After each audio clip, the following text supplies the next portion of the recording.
Вітаю, друзі. Якщо, звичайно, ми ставимо питання до президента про корупцію, про будинок в династії, про його факапи, то зараз піднімається інше питання про його ставлення до українців, до воїнів, до втрат. Бо коли він робить заяви, то вони демонструють, як він дійсно ставиться до втрат української армії. От його заява. Україна втратила близько 50 тисяч солдатів на полі боя, ще 400 тисяч поранені, а багато зникли безвісті. Це заява Зеленського. Він заявив: 50 тисяч солдатів на полі бою. Близько 50 тисяч. До речі, в лютому цього року він заявляв про 55 тисяч. І тут дуже цікаво. У нас що, чим більш триває війна, тим скорочуються втрати. Тож ми закінчимо, може, війну навіть з приростом населення. Ну, якщо серйозно говорити, я не буду казати про цифри, я скажу про інше. Якщо керівників Ізраїлю сьогодні запитати про втрати, то вони дадуть відповідь, точну відповідь. В Ізраїлі рахують кожну втрату, кожну людину. Життя кожного воїна не просто на вагу золота, а значно більше. Кожна втрата після узгодження з родичами озвучується публічно. Раз на рік на Йом ха-Зікарон, День пам'яті, згадують всіх, хто віддав своє життя за існування і незалежність Ізраїля. Тож в Ізраїлі рахують кожну втрату. Я це колись перевіряв особисто і запитував, і з'ясувалося, що так, для них це надважливе питання. А у нас близько 50 тисяч. 1000 туди, 1000 сюди. Зараз взагалі 5 тисяч кудись зникло. Я скажу вам так. На запитання, скільки ізраїльтян загинуло у всіх війнах, керівники держави дадуть відповідь, що це 25 420 чоловіків і жінок, які загинули на бойовому посту, захищаючи право єврейського народу на власну незалежність. А від рук терористів загинули 5229 мирних жителів Ізраїлю та іноземних громадян. Ці цифри змінюються, на жаль, в більшу кількість. Але керівництво держави Ізраїль знає, наскільки кожен день, або, якщо там на місяць, але змінилася кількість втрат. І якщо треба додати, то вони додадуть, що втрати Цахал від моменту відновлення бойових дій у березні 25-го року сягнули 890 осіб, з них 448 військових загинули в секторі Газа під час наземної фази операції. Ця інформація є навіть у відкритих джерелах, її можна перевірити. Вона опублікована з дозволу ізраїльської військової цензури. Але Ізраїль знає кожну жертву. Чому такі точні дані? Бо кожне життя своїх громадян важливе для керівництва Ізраїля. Ізраїль цінує кожне життя. І навіть якщо хтось загинув, то для того, щоб повернути його тіло, можуть бути обміняні сотні терористів для того, щоб тіло ізраїльтяна було поховано в державі Ізраїль. Кожне життя цінується, кожному життю приділяється увага. Ніхто не каже, та там близько 25-30 тисяч. Ні. Точна цифра. І серед цих втрат є рідні та близькі керівників Ізраїля. Діти, брати і сестри, батьки, чоловіки і дружини. Тому вони знають точні дані і пам'ятають їх. Якщо ви запитаєте у нашого лідера, кого він поховав своїх близьких, друзів, йому буде дуже важко відповісти. Міндіч поїхав з України, його особистий фітнес-тренер заброньований, його бухгалтер, як врагово писали журналісти, Саня Трохін, той, який тихесенько обіцяв піти в ліс, заброньований, взагалі волонтер.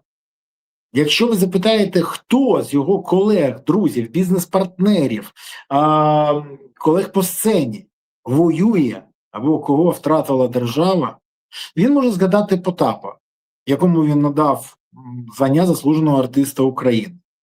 Але держава його дійсно втратила. Він зараз десь виступає на якихось концертах. І неважливо, якою мовою.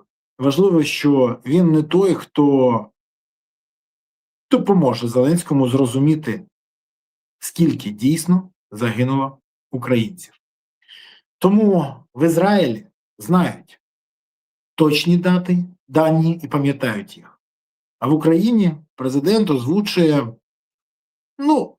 приблизно 50 тисяч. Це страшна цитата президента, який не розуміє, що за кожною одиницею втрати чиєсь життя, чиїсь батьки, чиїсь родичі, чиїсь близькі. І коли він таке несе, таке верзе, то це навіть не ганьба, це значно гірше. Це величезна помилка, яка показує, як керівництво держави ставиться до українських громадян.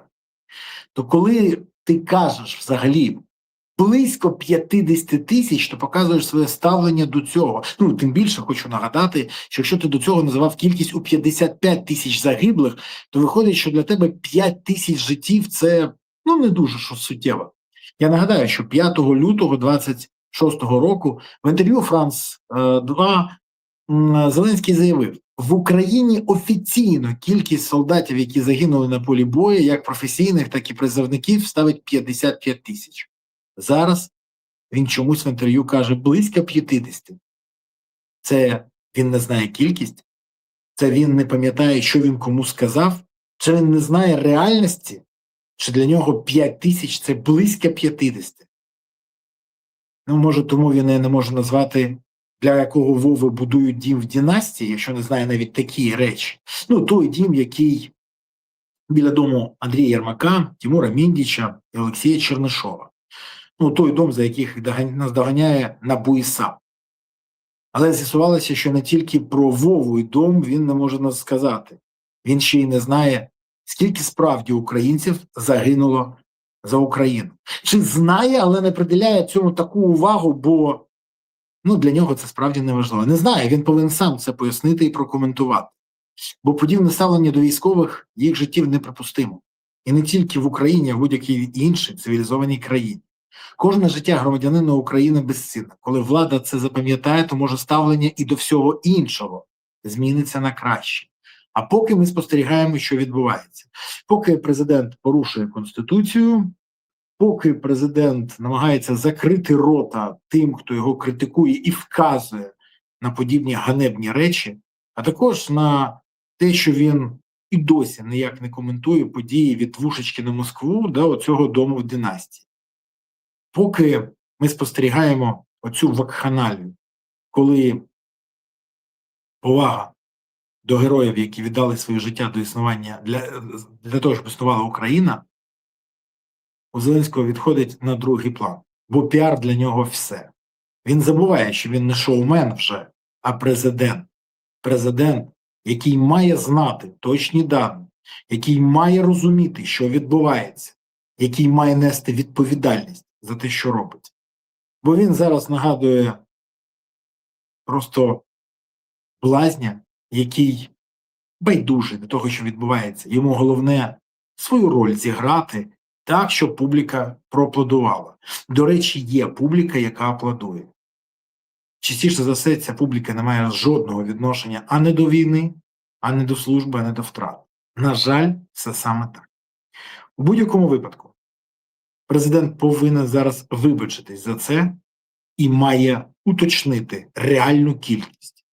Бо подібні ситуації не тільки підривають довіру до влади, а й несуть ганьбу для керівництва України.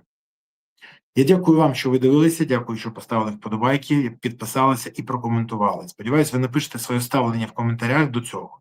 Але головне – підтримувати ЗСУ. Донатити на ЗСУ, приєднувати до ЗСУ, допомагати ЗСУ.